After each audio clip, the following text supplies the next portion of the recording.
This chapter focuses on mediation analysis for randomized explanatory trials when you have multiple continuous variables in your study. It considers strategies to use when there are potentially nonlinear relationships between the continuous variables, be they mediators, outcomes, or a combination of the two.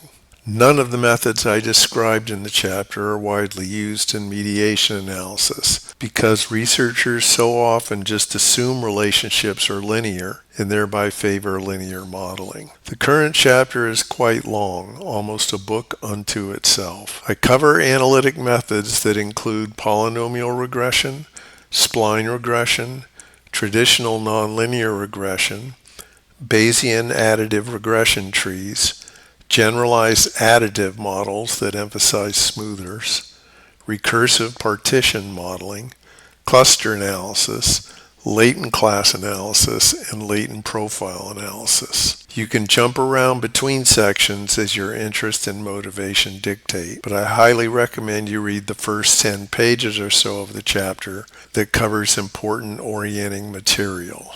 I don't expect you to read everything in one sitting.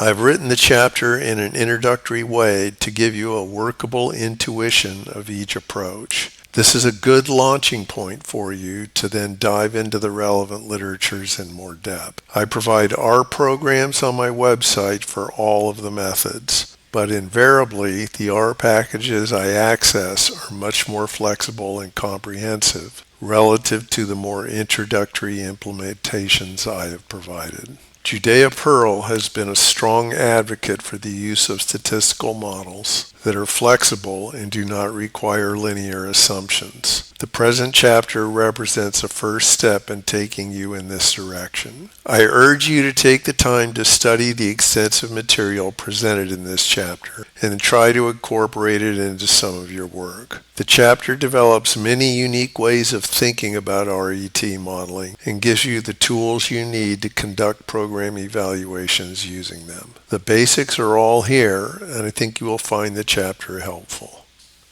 Thanks.